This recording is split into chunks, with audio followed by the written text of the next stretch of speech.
Kadang-kadang bisa menjadi komponen arsitektur, tapi kadang-kadang dinding juga bisa menjadi komponen struktur.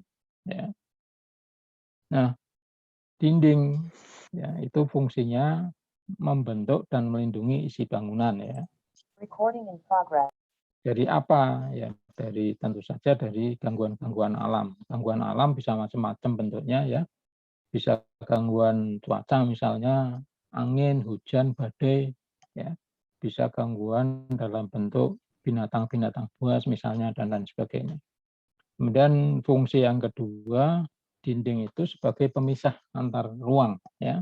Sebagai pemisah antar ruang ya, di mana kadang-kadang satu ruang itu fungsinya bisa berbeda dengan ruang yang lain ya. Dan kadang-kadang satu ruang itu bisa juga saling mengganggu fungsinya ya. Satu contoh misalnya kalau di rumah Anda punya ruang tidur, kemudian di sebelahnya ada ruang TV ya. Nah, kadang-kadang kalau Anda nonton TV itu ya, kalau suaranya tidak keras, itu Anda tidak puas misalnya.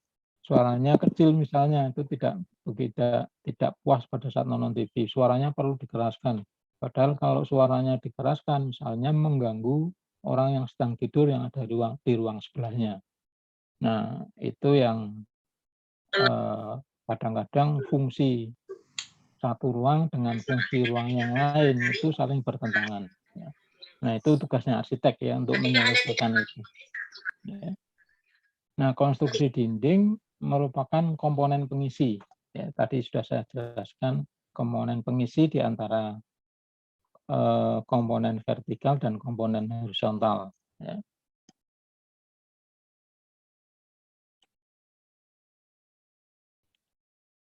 Nah, ini sebagai satu contoh ilustrasi ya. Ini kita bisa melihat ada kerangka, ini sistemnya menggunakan sistem struktur rangka ini. Ada di bawah ada sebentar, ini ada komponen slope, ya, ini ada kolom, ya, ini ada balok ring. Ya.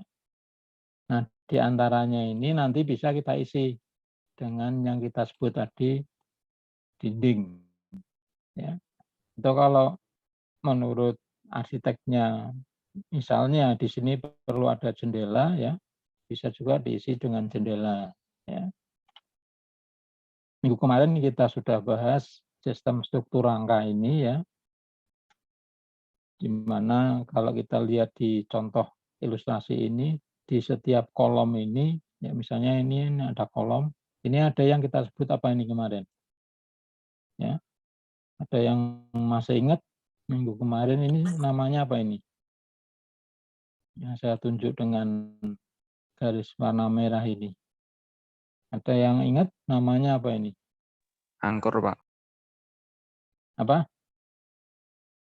Angkur. Anggur. Nah, ini kan sudah ada tulisannya ini. Namanya angkur. Ya. Angkur itu fungsinya untuk apa? Untuk pengikat. Pengikat antara apa? Pengikat antara kolom dengan dinding. Ya.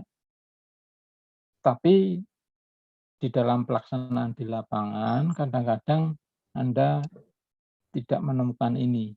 Ya. Tidak menemukan angkur. Ya. Ini memang kadang-kadang di dalam pelaksanaan di lapangan ini dihilangkan, ya. Sehingga ikatan antara dinding dengan kolom itu menjadi tidak terlalu kuat. Ya.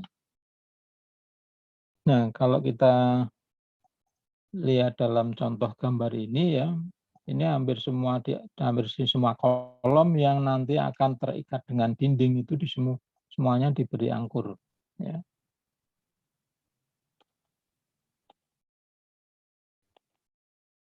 Nah, ini minggu kemarin ini kita sudah membahas ini ya. Ini yang kita sebut dengan sistem struktur rangka kemarin ya. Nah, kalau kita lihat contoh ini di belakang ya, ini sudah ada, nah ini sudah diisi dengan bata merah ini. Ini sudah diisi di antara kolom, slope, dan ring bal ini sudah diisi dengan bata merah. Ya. dengan dinding bata merah. Yang di depan ini diisi dengan kosen. Jendela ini diisi dengan kosen jendela. Bisa juga misalnya diisi dengan kosen pintu. Ya. Ini ilustrasi untuk memperjelas bagaimana dinding itu diletakkan di antara komponen-komponen kolom dan komponen balok. Ya.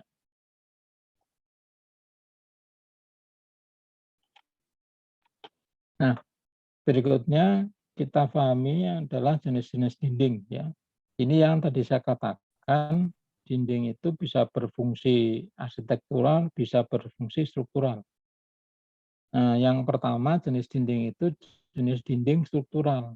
Dari namanya saja ya kita bisa paham bahwa dinding ini adalah dinding struktur sebagai struktur bangunan ya, atau istilah di dalam strukturnya itu bearing wall. Nah, karena ini dinding struktur, maka dinding ini menahan beban. Dinding ini diperbolehkan untuk menahan beban. Dinding ini berperan untuk menopang atap dan sama sekali tidak menggunakan cor beton untuk tiang kolom. Ya.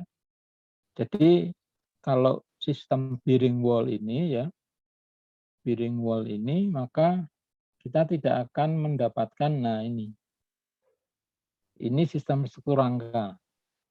Kalau sistemnya pakai sistem bearing wall ya, rangka ini tidak ada. Rangka ini menjadi tidak ada. Nah, kalau rangkanya tidak ada, yang menahan beban siapa nanti? Yang menahan bebannya ya dinding. Ya. Jadi di atas ini ada atap, nanti yang menahan beban atap itu adalah dindingnya. Ya. Hanya di dalam sistem bearing wall, kalau dindingnya mau menggunakan bata merah misalnya ya, itu ada ketentuan, ya dindingnya harus tebal. Ya. Anda mungkin bisa lihat contoh-contoh bangunan zaman Belanda. Bangunan-bangunan peninggalan zaman Belanda itu dindingnya tebal-tebal. Ya. Itu yang disebut dengan bearing wall, ya, dinding penahan beban. Ya. Jadi beban atap itu ditumpukan di dinding. Ya. Nah kalau bangunannya bertingkat bagaimana? Bisa pakai bearing wall, bangunannya bertingkat, tapi materialnya kalau bertingkat 2 mungkin pakai bata merah masih bisa. Tapi kalau bertingkatnya sudah lebih dari 2 lantai ya, maka dindingnya itu tidak lagi menggunakan bata merah, tapi menggunakan material beton ya, sehingga lebih kuat ya. Nah, yang kedua dinding non struktural. Dinding ini kita sebut dengan dinding non struktural itu, atau kita bisa menyebutnya juga dinding dengan sebutan dinding arsitektural. Dinding yang tidak menahan beban, ya, yang tidak menopang beban, hanya sebagai pembatas. Ya, apabila dinding dirobohkan maka bangunan tetap berdiri. Ya. Nah, biasanya sistem yang digunakan di bangunan ini, kalau dindingnya hanya difungsikan sebagai dinding arsitektural, sistemnya menggunakan sistem struktur rangka. Ya. Kemudian yang ketiga, dinding partisi atau dinding penyekat adalah batas vertikal yang ada di dalam ruangan. Bisa juga berfungsi sebagai komponen interior. Ya. Nah, bahan yang digunakan bisa macam-macam. Ya. Ini dilihat dari fungsinya. Ya.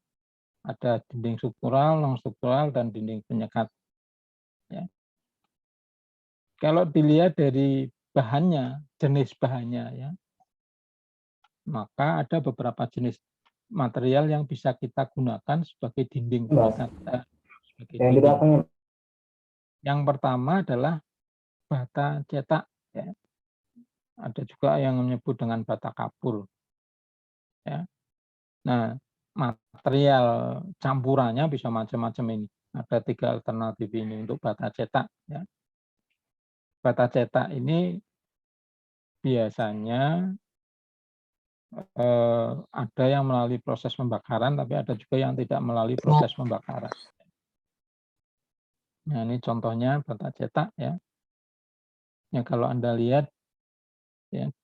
Perhatikan kursor saya ini contoh pasangan dinding. Kalau Anda lihat ini batanya kan rapi, ya. Karena ini bata cetak, ya.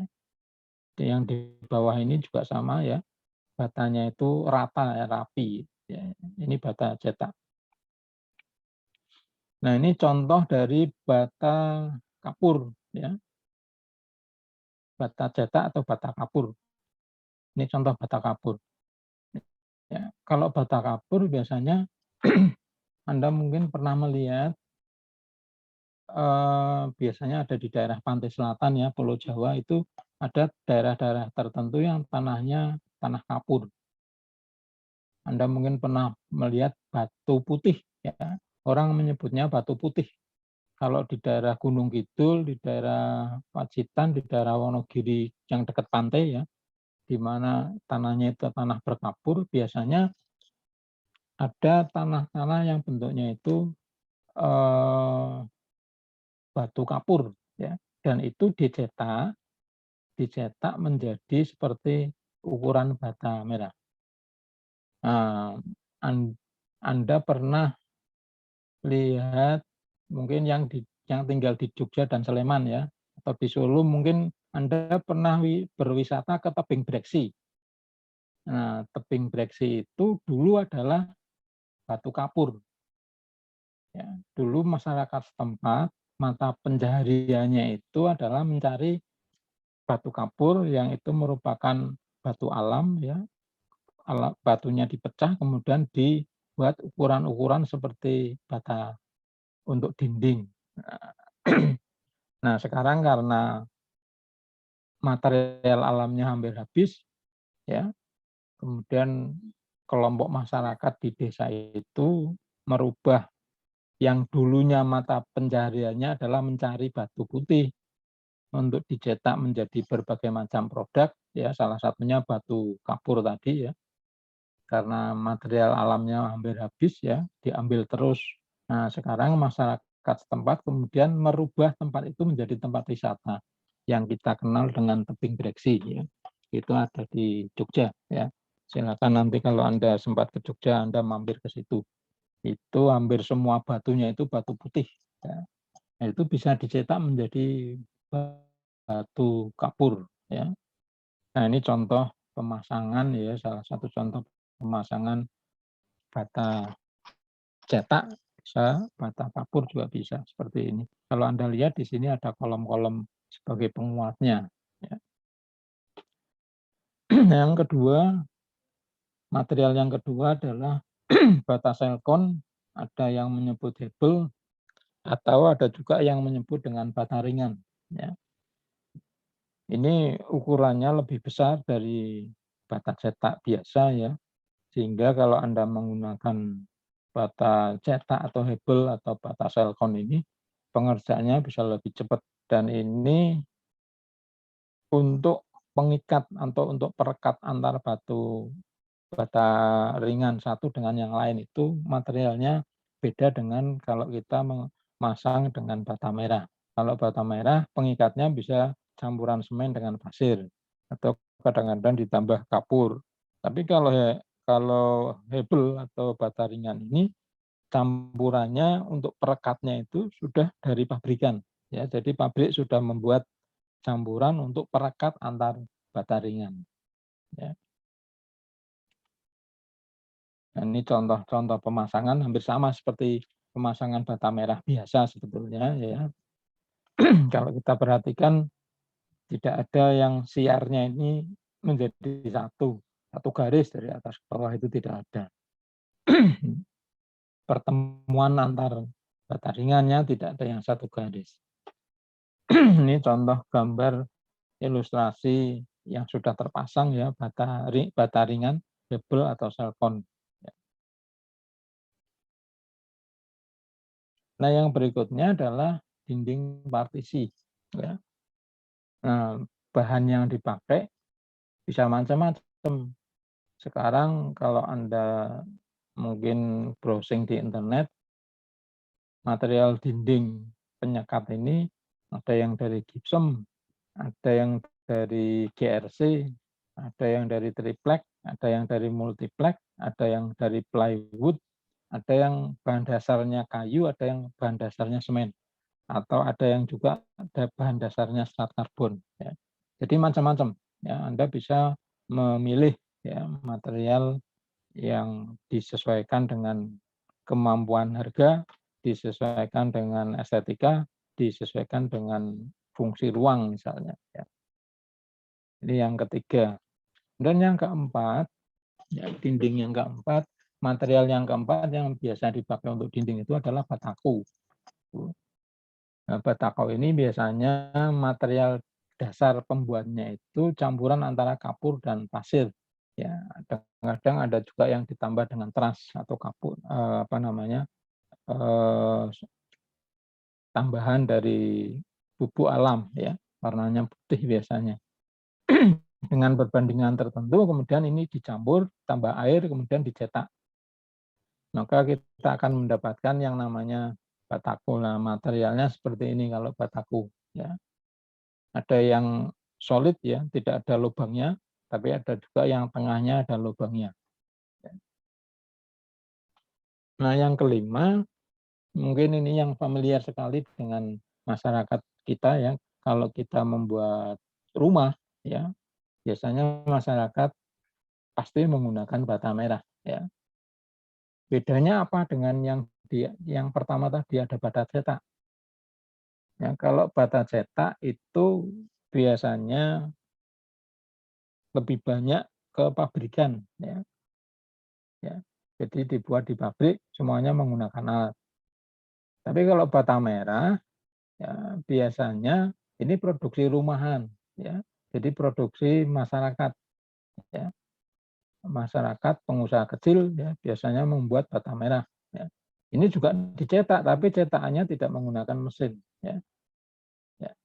Setelah itu baru masuk ke proses dicetak, masuk ke proses pembakaran. Setelah dibakar selesai, ya, dan siap untuk digunakan. Ya. Itu dinding bata merah. Ya. Saya kira Anda sudah tidak asing ya dengan bata merah, ya, karena ini banyak sekali digunakan oleh masyarakat. Ya. Nah, kemudian yang berikutnya dinding beton. Nah, namanya dinding beton, maka materialnya itu adalah material beton. Ya.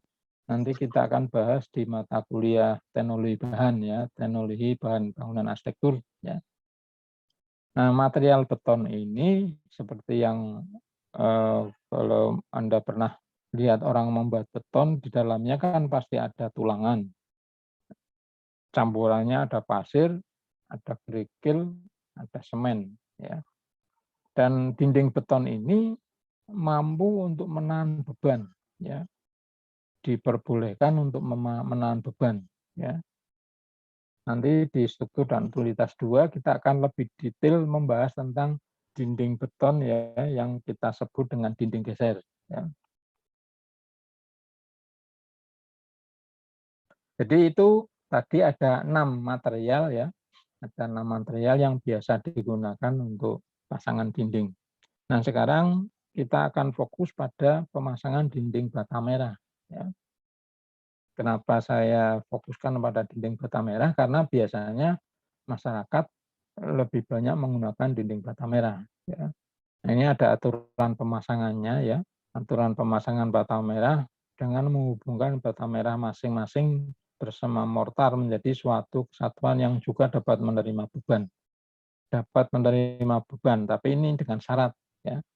Dengan syarat kalau memang direncanakan untuk menerima beban, maka ada ketebalan minimum dinding, ya. Ada ketebalan minimum yang diperbolehkan untuk menerima beban. Apa itu ketebalan minimum? Nanti di slide yang di bawahnya kita akan bahas lagi. Kemudian syarat pemasangan yang kedua, siar-siar vertikal selalu diusahakan agar tidak merupakan satu garis lurus. Ya. Harus bersilang. Apa itu siar? Nah, kita lihat. Ini contohnya, nah ini yang dimaksud dengan siar itu pertemuan antara bata merah yang satu dengan bata merah yang lain. Perhatikan kursor saya, ya. ini tidak boleh membentuk garis lurus. Ya. Karena kalau membentuk garis lurus itu mudah pecah. Nah ini kalau Anda lihat ini zigzag ya, pertemuannya itu zigzag. Batanya dimasukkan di antara bata yang di atas dan di bawah ya, sehingga saling mengikat ya. Yang terjadi adalah saling mengikat. Nah, sebelum pemasangan bata merah harus dibasahi terlebih dahulu ya. Atau biasanya kalau tukang-tukang itu direndam sebentar di dalam air. Kalau tidak direndam biasanya disiram ya. Tapi yang paling bagus itu sebetulnya direndam ya. Ya sehingga sampai di dalam bata merah itu ada kandungan airnya. Nah, perekatan antara bata merah menggunakan campuran spesi dengan alternatif perbandingan macam-macam perbandingannya ya. Ada 1 PC 2 pasir, ya ada 1 PC 3 kapur 10 pasir ya.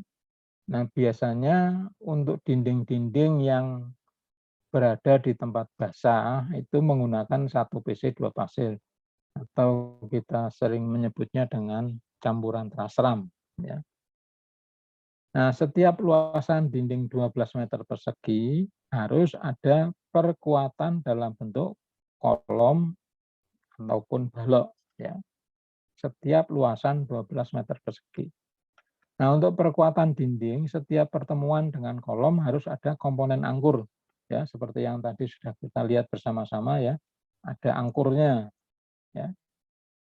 Di kolom ya, di kolom dari sistem suku rangka diberi angkur dalam jarak tertentu ya. Nah, tinggi pemasangan dinding setiap hari tidak boleh melebihi 1 meter ya. Kenapa tidak boleh melebihi 1 meter? Nah, jadi yang dimaksud itu ini, tinggi ini. Nah, tinggi ini ada batasnya. Setiap hari tidak boleh melebihi 1 meter ya. Kenapa tidak boleh melebihi 1 meter ya? Karena kalau kita lihat contoh gambar pemasangan bata merah. Nah, ini pasangan bata merah. Kalau Anda perhatikan antara bata merah satu dengan bata merah yang lain ya, ini kan ada spesi ini. Ya, dinding ini mempunyai berat. Bata itu mempunyai berat. Sehingga dikhawatirkan kalau melebihi 1 meter ya, padahal spesinya di bawah ini belum kering, di atasnya sudah ada beban yang cukup besar ya, maka spesi ini ya, perhatikan khusus saya, spesi ini bisa keluar ya.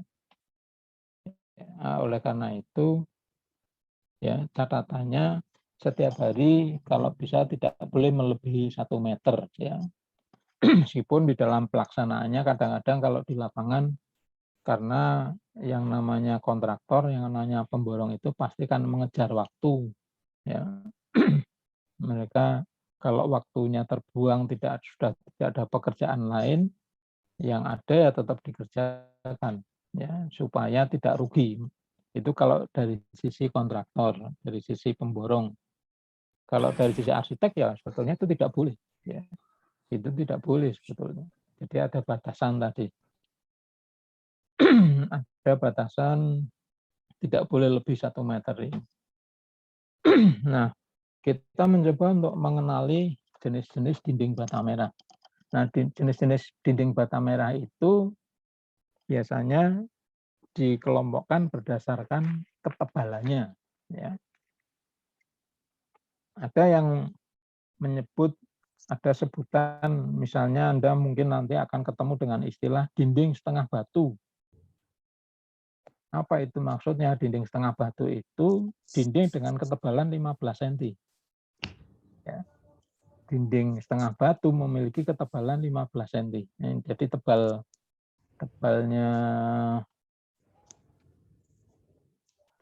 ini ya, tebal ini 15 cm sudah termasuk plesteran ya. Sudah termasuk plesteran di kiri dan kanannya. Kalau kita lihat contoh ini, misalnya ini kan dinding yang belum diplester. Nah, nanti kalau ini sudah kering, dindingnya di permukaan ini dikasih plesteran. Di sebelah sini juga sama, nanti dikasih plesteran. Nah, ukuran 15 cm itu termasuk pasangan bata dengan plesteran. Ya. Nah, itu yang dimaksud dengan dinding setengah batu. Nah, Anda bisa lihat contoh ini. Ya. Ini pertemuan antara dua dinding yang saling tegak lurus ya. Kalau Anda lihat di pertemuan ini tidak boleh membentuk garis lurus. Ada syarat tadi, siarnya tidak boleh membentuk garis lurus, sehingga bata merah di sini itu saling mengikat. Ya. Saling mengikat bata yang satu dengan bata yang lain. Ini contoh pertemuan, ini dinding yang setengah batu itu ini. Ini dinding setengah batu ini. Ini setengah batu, yang ini dinding satu batu. Ya. Bedanya apa antara setengah batu dan satu batu? Ya. Nah, dinding satu batu adalah dinding yang,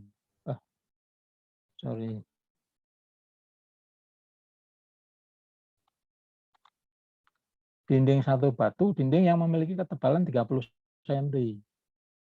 Kalau tadi setengah batu, tebalannya 15 cm. Nah, kalau satu batu, ketebalannya 30 cm. Demikian seterusnya, kelipatan dari angka 15 tadi. Kalau Anda menyebut dinding 1,5 batu, berarti tebalnya berapa? Halo, tebalnya berapa? 45, Pak. 1,5 batu berarti 45 cm. Ya. Kalau 2 batu berarti tebalnya 30 cm. Nah, kaitannya dengan tadi, fungsi dinding struktural, fungsi dinding untuk menahan beban, ya. Kalau Anda mau menggunakan sistem strukturnya, sistem struktur bearing wall, artinya tidak ada kolom, tidak ada balok. Yang ada adalah semuanya dinding. Sehingga yang menahan beban adalah dinding. Nah, kalau Anda menggunakan material bata merah, disyaratkan minimal tebal dindingnya itu adalah satu batu. Tidak boleh menggunakan dinding setengah batu. Kalau dindingnya akan digunakan untuk menahan beban. Ya. Ya, dindingnya sehingga ketebalannya menjadi 30 cm. Ya, satu batu. Ya. Demikian juga kelipatan selanjutnya ya, kalau Anda menyebut 1,5 batu yang 45 cm, demikian juga seterusnya kalau Anda menyebut 2 batu, 2,5 batu, 3 batu dan berikutnya. Ya. Ini contoh pemasangan bata merah.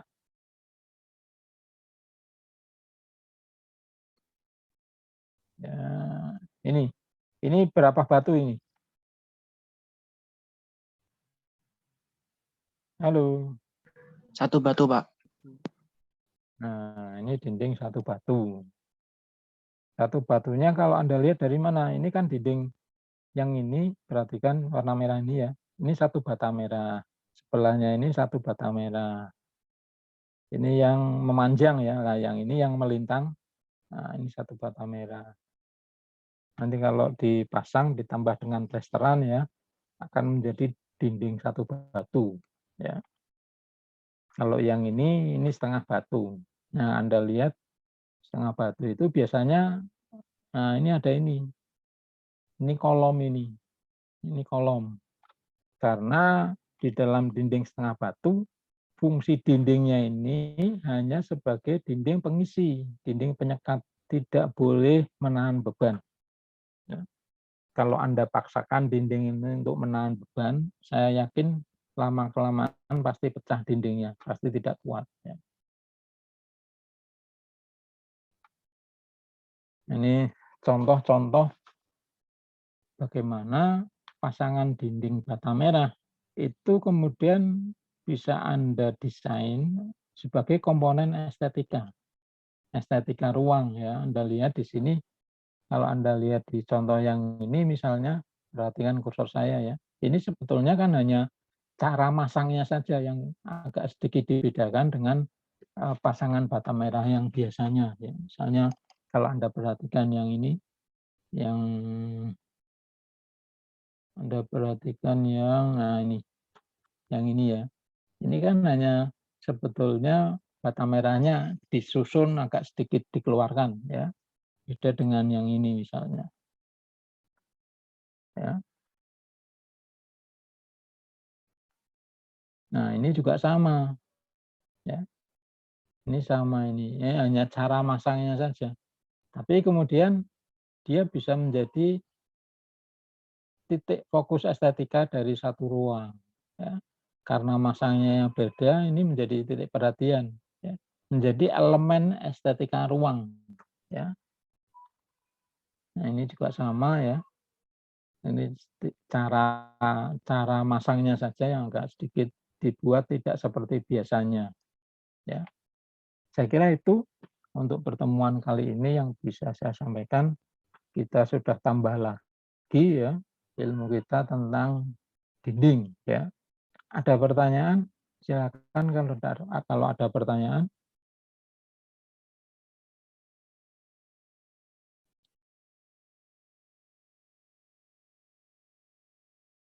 Silakan kalau ada pertanyaan.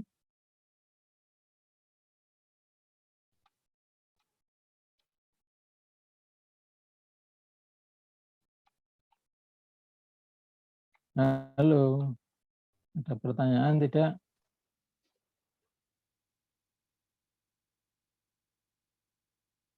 Nah, ya coba share.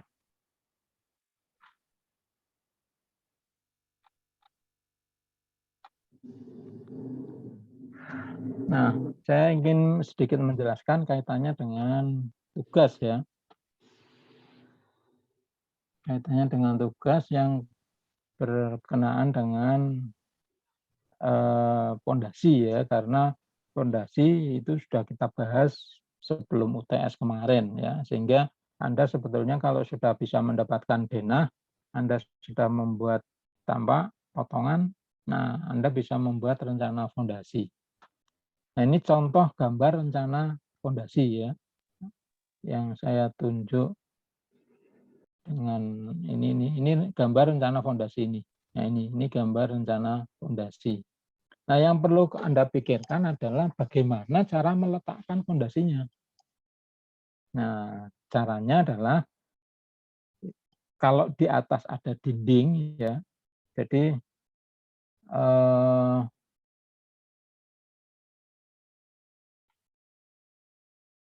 nah ini denahnya ya. Fondasi tadi, rencana fondasi tadi denahnya ini. Ya, ini denahnya.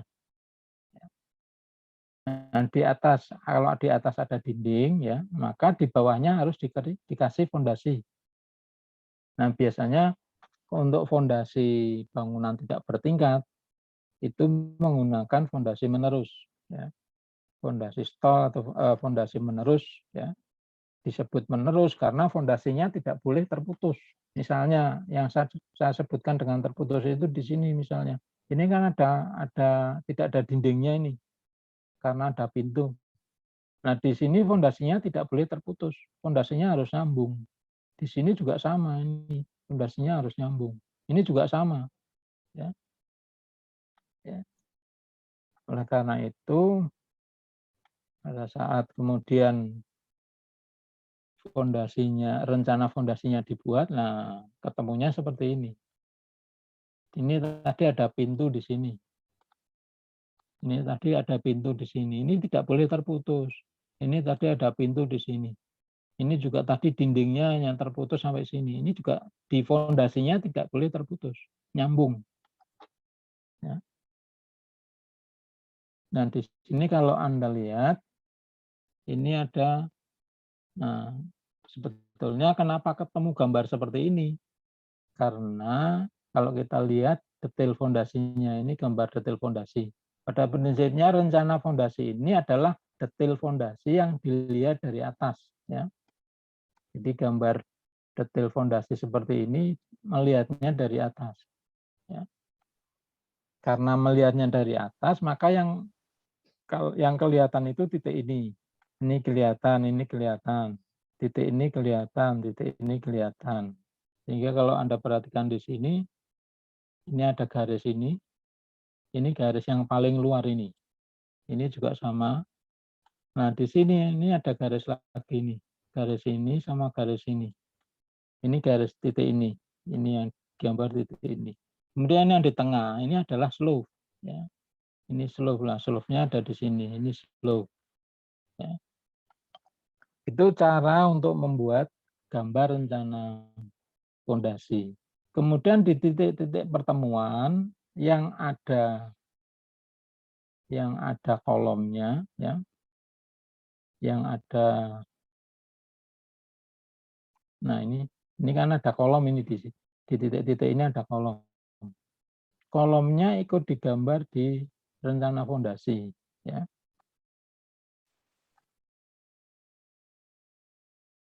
Nah ini kolomnya ikut digambar di sini, ya. Untuk menunjukkan sistem struktur angkanya, ya.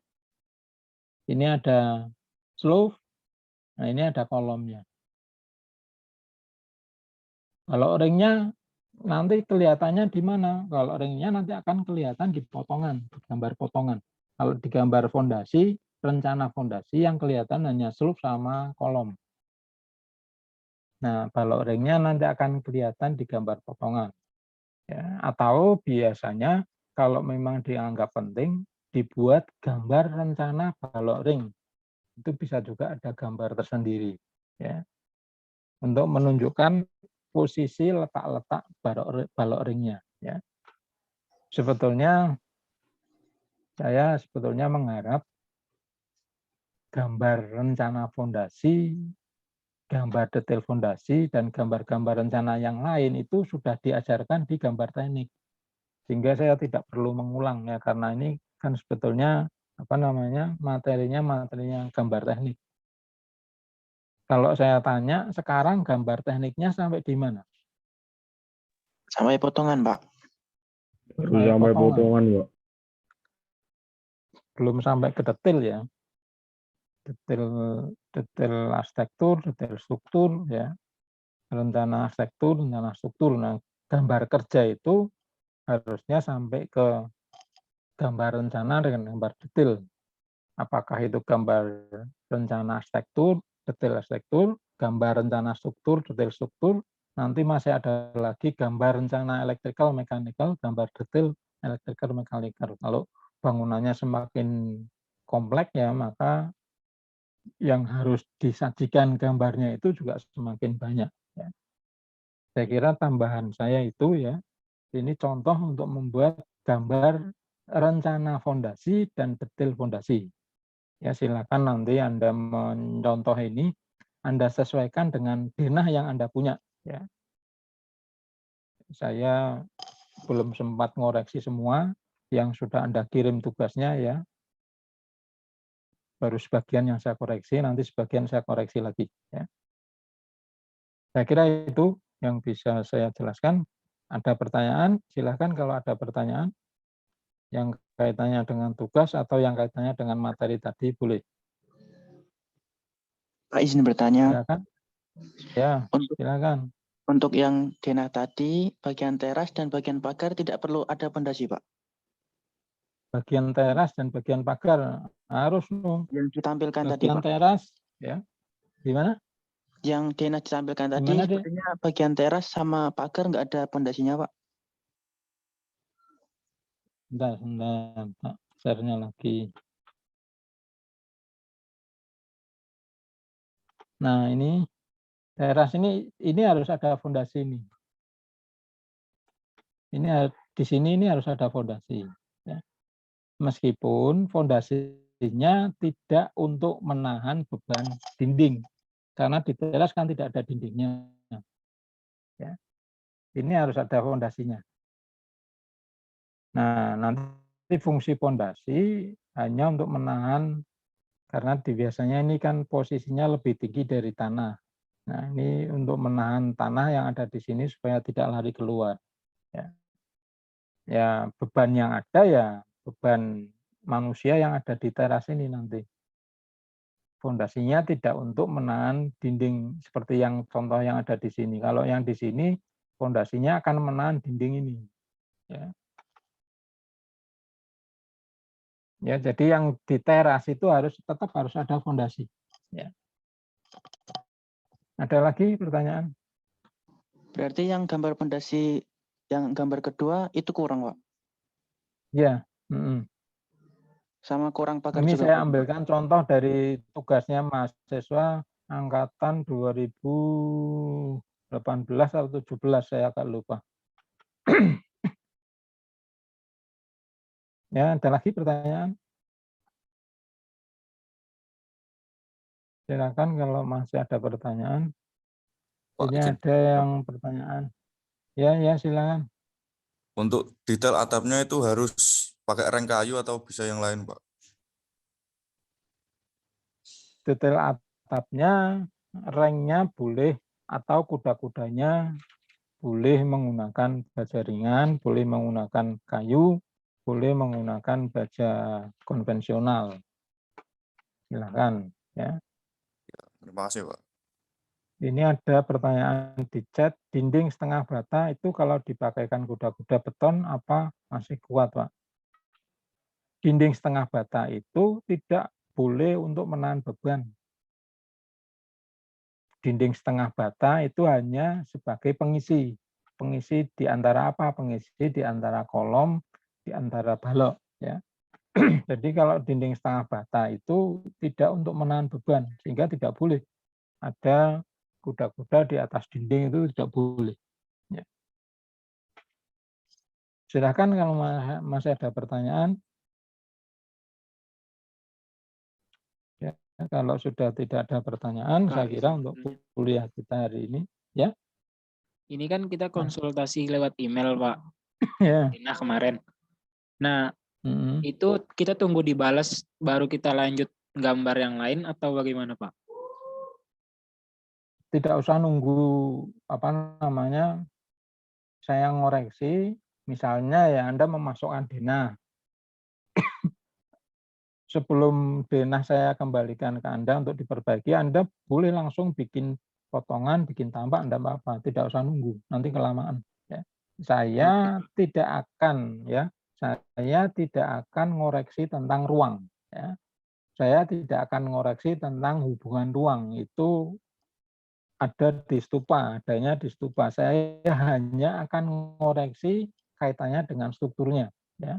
Jadi ruangnya tidak akan saya otak-atik, tidak akan saya koreksi. Saya hanya akan mengoreksi tentang bagaimana cara penggambarannya, bagaimana Anda merancang sistem strukturnya. Ya. Saya tidak akan mengoreksi, misalnya ruang tamunya kok ukurannya kecil, ruang tamunya kok sebelahnya ada dapur, saya tidak akan mengoreksi itu. Ya. Saya anggap denahnya sudah betul, saya hanya akan mengoreksi tentang sistem strukturnya. Ya, itu ya. Iya, Pak. Baik. Jadi tidak usah nunggu balasan dari saya, karena yang kemarin saja baru separuh yang sempat saya koreksi. Ya. Izin bertanya, Pak. Ya, silakan. Untuk sesi konsultasi itu seminggu sekali atau boleh lebih, Pak? Boleh lebih, silakan. Oh, baik, Pak. Terima kasih.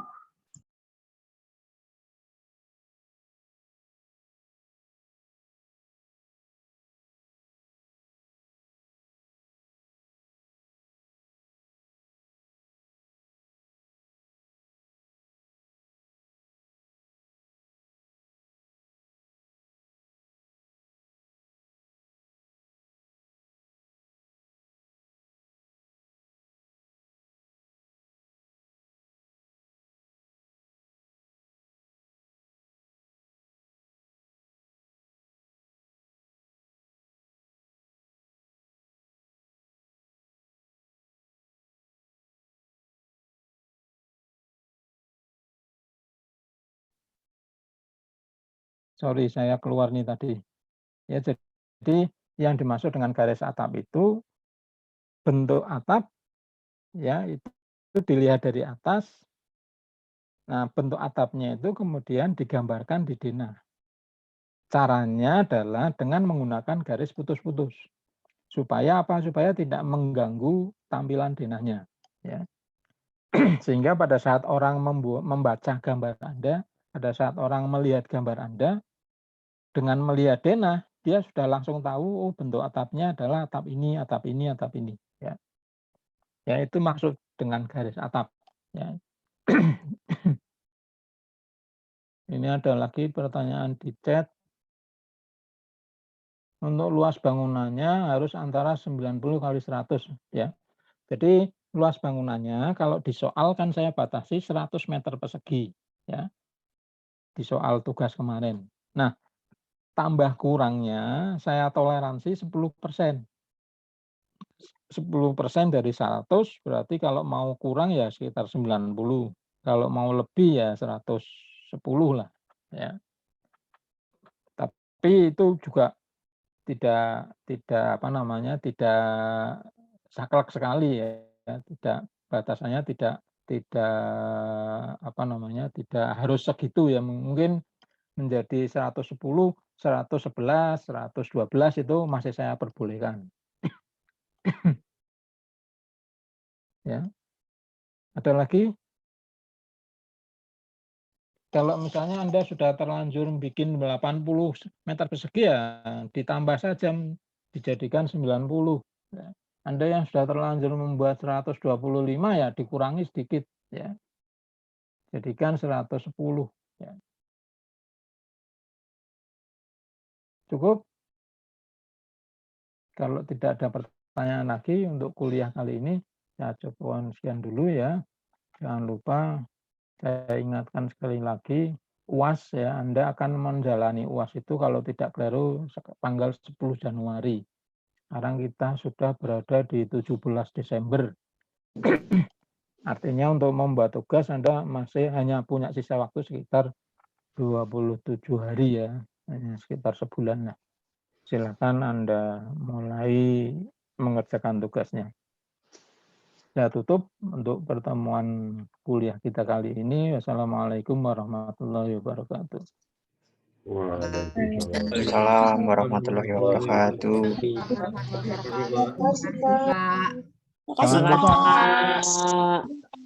Jangan lupa absennya ya. Iya, Pak. Iya, Pak. Baik, Pak. Ya, Pak.